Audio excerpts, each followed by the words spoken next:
அன்பானவர்களே, ஆண்டவர் இயேசு கிறிஸ்துவின் நாமத்தினாலே வாழ்த்துக்கள். இந்த ஜனவரி மாதம் 17ஆம் தேதி இந்த சனிக்கிழமை காலையில நீங்க நல்லா இருப்பீங்க, ரொம்ப ரொம்ப நல்லா இருப்பீங்க. தேவனுடைய நலமான கரங்கள் உங்கள் ஆவி, ஆத்துமா, சரீரத்தை காத்துக்கொள்வதாக. இந்த காலையிலே இந்த வார்த்தை கேட்டுக்கொண்டிருக்கக்கூடிய கர்த்தருடைய பிள்ளைகளே, இன்னைக்கு நீங்க பல வேலைகள், அலுவல்கள், காரியங்கள், பல விஷயத்திற்காக நீங்கள் காரியங்களை நிறைவேற்ற இன்றைக்கி நிறைய திட்டங்கள் நீங்கள் போட்டுட்ருப்பீங்க. இந்த காலையில் நிறைய பிளான்ஸ் இருக்கும் உங்களுக்குள்ள. அது கூட விஷயத்து சில பதட்டங்களும் நமக்கு வந்துடும். ஆத்திரங்கள் வந்துடும், கோபங்கள் வந்துடும், சில டென்ஷன்லாம் நமக்கு வர ஆரம்பித்து விடும். என்ன பண்ணுறது? ஜெபம் பண்ண போகிறோம். அப்போ ஒரு பெரிய சமாதானத்தாலையும் சுகத்தாலையும் உங்களை நிரப்ப போகிறாரு. தாய் ஆனவள் தன்னுடைய குழந்தை பதட்டப்படும் பொழுது, அந்த தாய் தன் குழந்தையை பார்க்கும் பொழுது அந்த குழந்தை பயப்படுகிறது. ஒரு தாய் தன் குழந்தையை பார்க்கிறாள், அந்த குழந்தை பயத்தின் நிமித்தம் ஆத்திரப்படுகிறது, பயத்தின் நிமித்தம் டென்ஷன் ஆகுது, பரபரப்பா இருக்கு, அழுது தன்னை அலைகழித்துக் கொள்ளுகிறது. இப்படிப்பட்ட ஒரு குழந்தையை ஒரு தாய் தேற்ற, பலப்படுத்த, அந்த குழந்தையை பக்குவப்படுத்த அந்த தாய் எடுத்து கொள்ளக்கூடிய ஒரு ஆயுதம் எது தெரியுங்களா? தாலாட்டு. பயப்படுற ஒரு குழந்தை, அழற ஒரு குழந்தை, பதட்டப்படுற ஒரு குழந்தை, பரிதவிக்கிற ஒரு குழந்தை, கொஞ்சம் டென்ஷன் ஆகிற குழந்தை, அந்த தாய் என்ன தெரியுமா பண்ணுவாங்க? அப்படியே அந்த குழந்தைய வாரி அணைச்சி தட்டி கொடுத்து, அப்படியே தான் உடலை கொஞ்சம் அந்த குழந்தை மேலே வைத்து உடலை அசைத்து சுவாசப்படுத்தி அப்படியே தாளாட்டுவாங்க பாருங்க. அந்த தாளாட்டுதல் அந்த குழந்தைக்கு எப்படி தெரியுங்களா இருக்கும்? அவ்வளவு ஒரு பெரிய ஆறுதலை கொடுக்கும். அந்த தாயினுடைய ஒரு அரவணைப்பு, ஒரு கட்டி தழுவுதல், முத்தமிடுதல், தொட்டு அந்த குழந்தையை தாளாட்டக்கூடிய அந்த ஒரு நிகழ்வு, குழந்தையை வருடி விடுதல், இதெல்லாம் பார்த்தீங்கன்னா அந்த குழந்தைக்கு ஒரு பெரிய ஆறுதலை கொடுக்கும், பெரிய சமாதானத்தை கொடுக்கும், ஒரு பெரிய தேறுதலை கொடுக்கும், ஒரு பெரிய ஒரு அரவணைப்பை கொடுக்கும். அதுக்கப்புறம் நீங்கள் பார்த்தீங்கன்னா அந்த குழந்தை ரொம்ப நார்மல் ஆயிரும், கூலாயிரும், ரொம்ப சந்தோஷமாயிரும், நல்ல அழகாக விளையாட ஆரம்பிச்சிரும், அதுக்கப்புறம் நல்லா சாப்பிட ஆரம்பிச்சிரும், தன்னுடைய கடமைகளை அதை நிறைவேற்ற ஆரம்பிச்சிரும். ஒரு தாய் தன் குழந்தைக்கு தரக்கூடிய ஒரு தாலாட்டு பதபதைக்கும் குழந்தையை கூட பரிபூர்ணமான ஒரு நிலையில் தன் கடமைகளை நிறைவேற்ற வைத்துவிடும். நான் இன்னைக்கு ஒரு விஷயத்தை நான் உங்களுக்கு சொல்லட்டுமா? உங்கள் மனசு கூட ஒரு குழந்தை தாங்க. அது உங்களுக்கு தெரியவே மாட்டேங்குது. அதை எப்படி கையாளணும்னு உங்களுக்கு தெரியவே மாட்டேங்குது. உங்கள் மனம் ஒரு குழந்தைங்க. அது பல நேரத்தில் பயப்படுது, உங்களை பயமுறுத்துது, எதிர்மறையாக அது யோசிக்குது, பின்விளைவுகள் இப்படி வந்துருமான்னு சொல்லி உங்களை மிரட்டுது, உங்களை அச்சுறுத்துது, பல எரிச்சலை கொண்டு வருது, பல வகையான கவலையை உங்களுக்குள்ள கொண்டு வருது. எதிர்காலத்தை குறித்து, நிகழ்காலத்தை குறித்து, மனிதர்களை குறித்து, குடும்பத்தை குறித்து, வாழ்வில் இருக்கக்கூடிய சில சூழலை குறித்து உங்களுக்கு மிக பெரிய ஒரு பூதாகரமான ஒரு விஷயமாக அதை காண்பித்து உங்களை நடுநடுங்க வைத்து விடுகிறது. நீங்க உடனே அந்த பச்சை குழந்தை உங்க மனசு சொல்றதையெல்லாம் கேட்டு நீங்க ரியாக்ட் பண்ணக்கூடாது. அது உங்களை பயப்படுத்தினா நீங்கள் உடனே பயந்து, அது உங்களை பதற வச்சா நீங்கள் உடனே பதறி, அது டென்ஷன் ஆச்சுன்னா நீங்கள் உடனே டென்ஷன் ஆகி அதை வெளியே காண்பிக்கக்கூடாது. நீங்கள் ஒன்று செய்யணும், அந்த குழந்தையை தாளாட்ட நீங்கள் பயிற்றுவிக்கப்பட வேண்டும். சங்கீதக்காரன் எப்படி தாளாட்டுறாரு பாருங்களேன். சங்கீதம் 43:5, என் ஆத்துமாவே நீ ஏன் கலங்குகிறாய், ஏன் எனக்குள் தியங்குகிறாய், தேவனை நோக்கி காத்திரு, என் முகத்திற்கு ரட்சிப்பும் என் தேவனுமாயிருக்கிறவரே நான் இன்னும் துதிப்பேன். பாருங்களேன் எவ்வளவு அழகா பேசுறாரு. மனசே ஏன் கவலைப்படுற,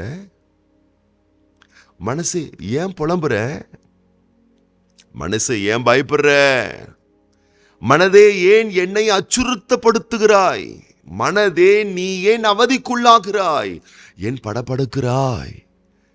கர்த்தரை ஸ்தோத்திரம் பண்ணு, கர்த்தரை துதி, கர்த்தரை நம்பு, கர்த்தருக்கு காத்திரு, அவர் நன்மை செய்வார்.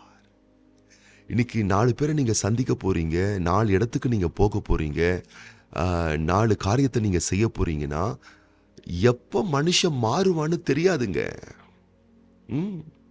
எப்போ ஒரு மனுஷன் எப்படி மாற்றி பேசுவான், எப்படி அவன் பேசுவான், எப்படி நடந்துப்பான்னு தெரியாதுங்க. உங்களுக்கு பிடிச்ச மாதிரி நடந்துக்கலாம், பிடிக்காத மாதிரி நடந்துக்கலாம், உங்களை டென்ஷன் ஆக்குற மாதிரி நடந்துக்கலாம், உங்களை சமாதானப்படுத்துகிற மாதிரி பேசலாம். விதவிதமான சூழல்கள் கொண்ட நிலைகளையும் மனிதர்களையும் நீங்கள் பார்க்க போறீங்க. அப்போ மனுஷர்கள் பலவிதம், பறவைகள் பலவிதம், மனிதர்கள் பலவிதம், சுபாவங்கள் பலவிதம். இவங்க கிட்ட போயிட்டு நீங்க சிக்கிக்கிட்டு நீங்க அலசடி படக்கூடாது அப்படின்னு சொன்னா, உங்கள் ஆன்மாவையும் ஆத்துமாவையும் உங்கள் மனசையும் அதை உறுதிப்படுத்துங்க, அதை ஒருமுகப்படுத்துங்க, அதை சரிப்படுத்துங்க, செதுக்குங்க, அதை வார்த்தையால் தேற்றுங்க, ஆற்றுங்க, தாளாட்டுங்க, ஆறுதல் படுத்துங்க, அதை பலப்படுத்துங்க. ஆத்மாவை நீ ஏன் கவலைப்படணும்?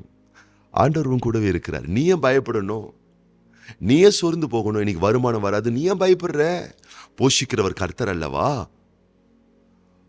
குருவிகளும் பறவைகளும் சேர்த்து வைக்கிறதில்லை, ஆனாலும் அப்பா போஷிக்கிறாரே, உன்னை போஷிக்க மாட்டாரா? காகங்களுக்கு தன்னுடைய சாயலை கொடுக்கவில்லை, அற்பமான பறவைதான், ஆனாலும் அதையும் போஷித்து காப்பாற்றுகிறாரே. அவருடைய சாயலை உனக்கு கொடுத்திருக்கிறாரே, உன்னை போஷித்து காப்பாற்ற மாட்டாரா?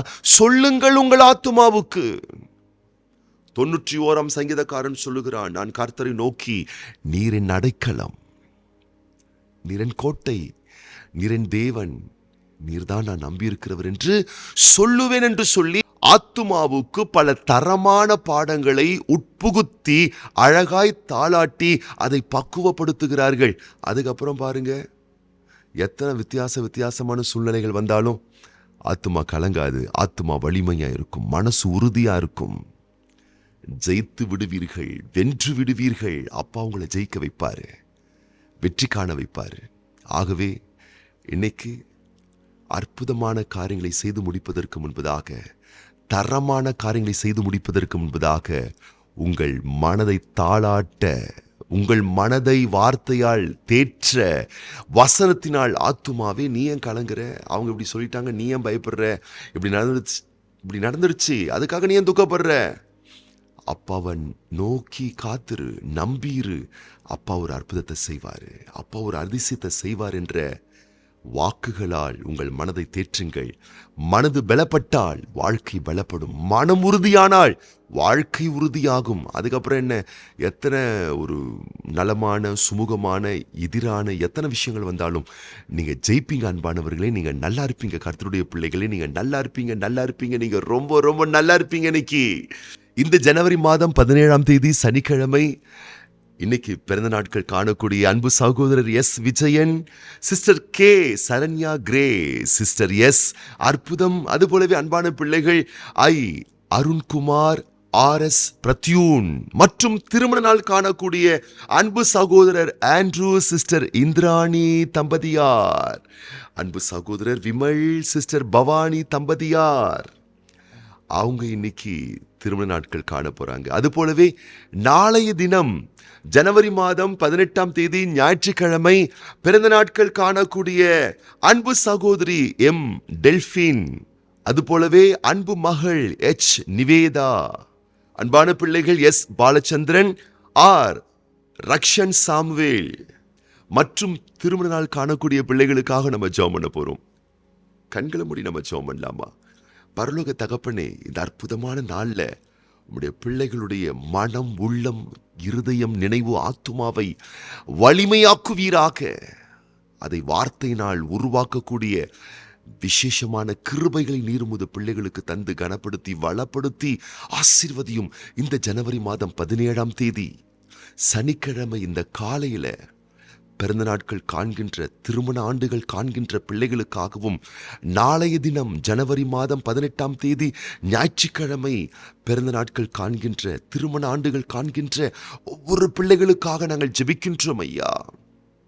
வலக்கரம் நீட்டி உடைய பிள்ளைகள் ஒவ்வொருவரையும் தொட்டு நீர்த்தாமை ஆசீர்வதிப்பீராக. ஆண்டுகளை, வருடங்களை நன்மைகளால் முடிசூட்டுகிற தெய்வமே, பிறந்த நாட்களையும் திருமண ஆண்டுகளையும் காண்கின்ற ஒவ்வொரு பிள்ளைகளுடைய வாழ்க்கையிலே உம்முடைய ஆசீர்வாதங்களை சம்பூர்ணமாக நீர் வருஷிக்க பண்ண வேண்டுமென பிதா, குமாரன், பரிசுத்த ஆவியானவருடைய வல்ல நல்ல சிநேக பிரிய நாமத்தினாலே உம்முடைய பிள்ளைகளை வாழ்த்தி நாங்கள் ஆசீர்வதிக்கிறோம். நன்மைகளால் முடிசூட்டி எல்லா சம்பூர்ண ஆசீர்வாதங்களால் நீர் உமது பிள்ளைகளை நிரப்ப வேண்டுமென அர்ப்பணித்து ஒப்பு கொடுத்து ஆண்டவர் இயேசு கிறிஸ்துவின் ஆசீர்வதிக்கப்பட்ட நாமத்தினாலே ஜெபிக்கிறோம் எங்கள் நல்ல பிதாவே, ஆமேன். இன்னைக்கு நீங்க நல்லா இருப்பீங்க, ரொம்ப ரொம்ப நல்லா இருப்பீங்க.